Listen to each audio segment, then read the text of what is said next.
यहाँ पर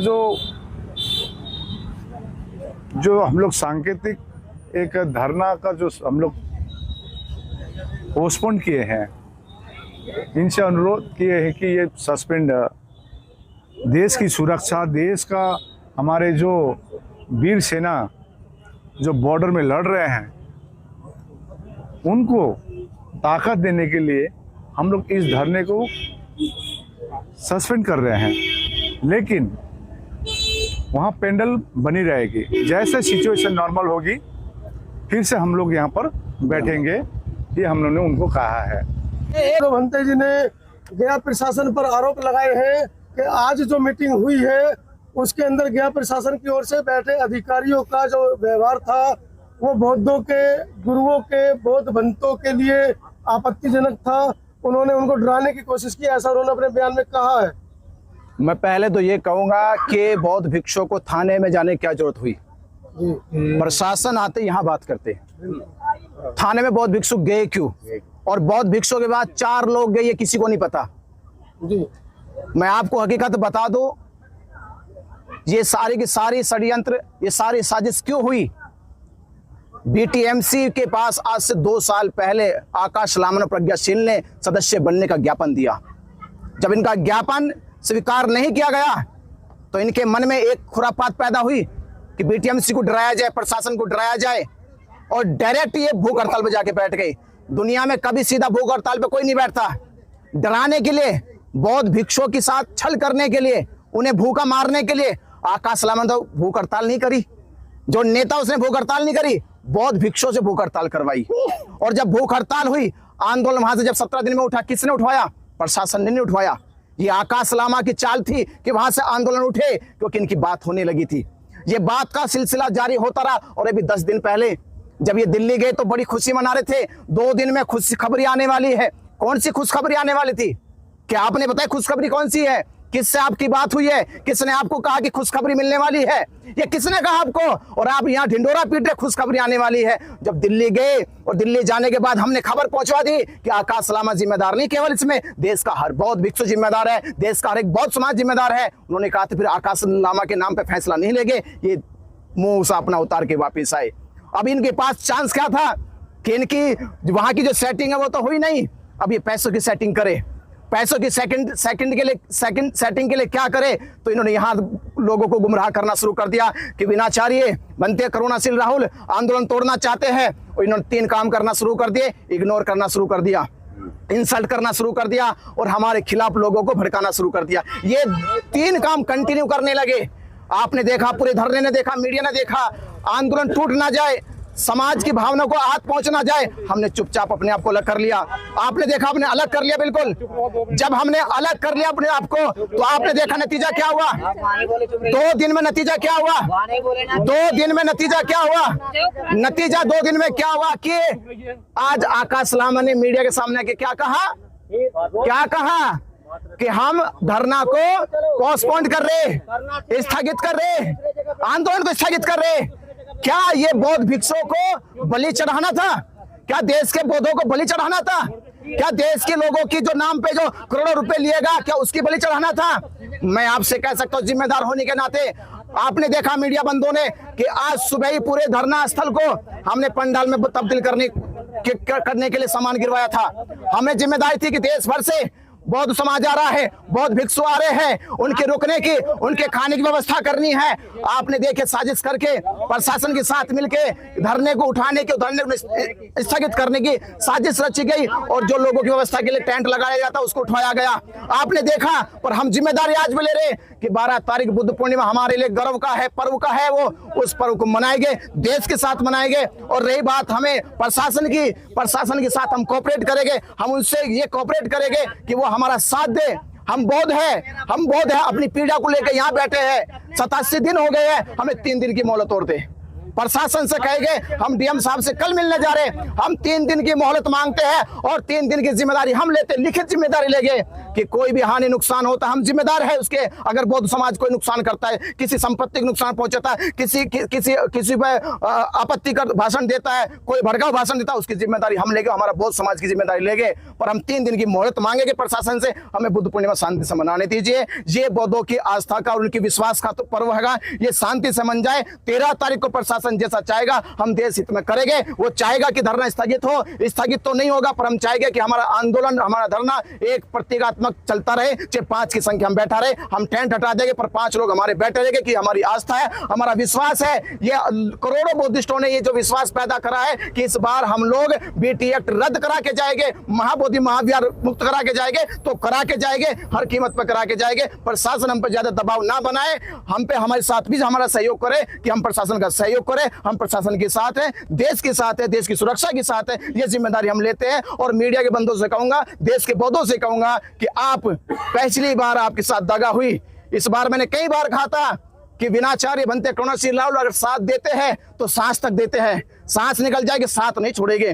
तो ये आज मैं वादा करो पूरे बौद्ध समाज से, बौद्ध भिक्षुओं से, जो साथ दिया है वो सांस निकलने तक देंगे। हम यहाँ से नहीं हटेंगे जब तक बीटी एक्ट रद्द नहीं हो जाएगा। नहीं हटेंगे।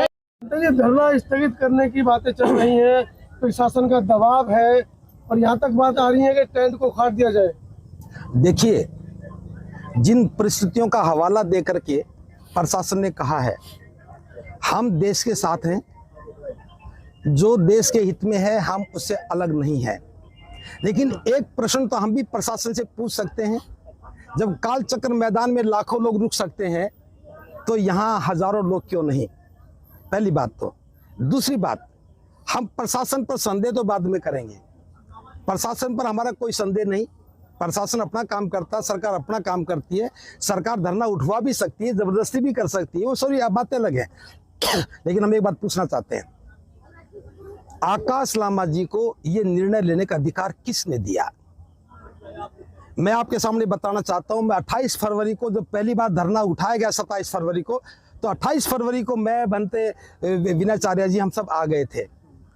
उसके बाद हम लगातार यहाँ पे हैं, बीच में 3 दिन के लिए गया, फिर 2 दिन के लिए गया और फिर लगातार हम यहाँ पे हैं। मैं 19 मार्च से 150 लोगों को लेकर के यहाँ बैठा था। उसके बाद से आज तक अब भी मेरे बुलावे पर 200 से ज़्यादा भिक्षु भिक्षुणी सामने यहाँ पे आए बैठे हैं।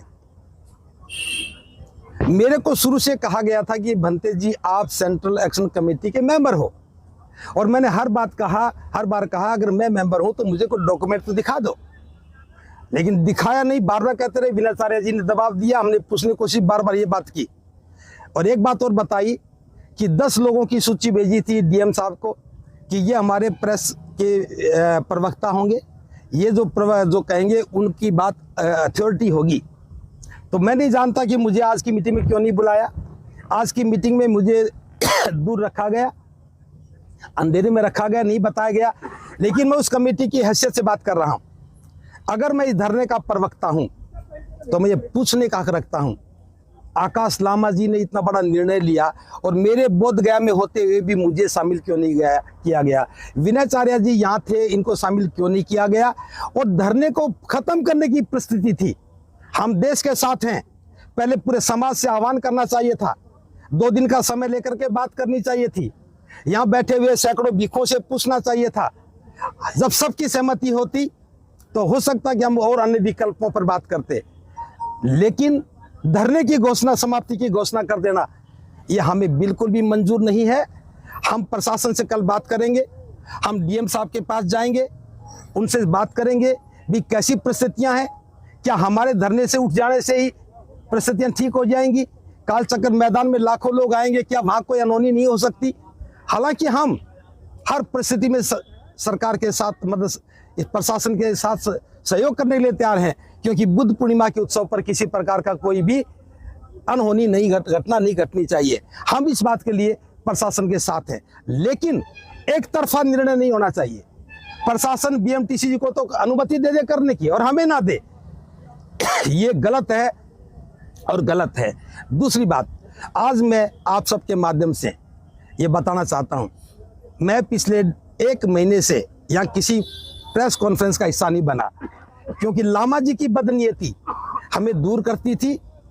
और जो कुछ बिकाऊ मीडिया, जिसका मैं आज नाम नहीं ले रहा हूं, समय आने पर बता दूंगा, बिकाऊ मीडिया ने हमारे खिलाफ भी प्रचार किया। बनते प्रज्ञाशील बाबा कहते कुछ चीवरधारी आंदोलन को तोड़ने की कोशिश कर रहे हैं, लेकिन आज हम बता रहे हैं मैं चीवरधारी हूं, इस धरने को जिंदा रखने की कोशिश कर रहा हूं।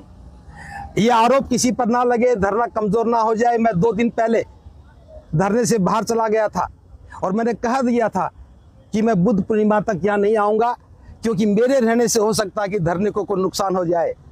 विनयचार्य जी भी इसी बात पे सहमत थे कि हमारी मौजूदगी में धरने पे कोई ऐसी बात नहीं होनी चाहिए।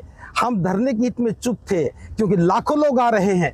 विनयचार्य जी की जिम्मेदारी थी उनके लिए खाने की व्यवस्था करते, हमारी जिम्मेदारी थी उनके सोने की व्यवस्था करते।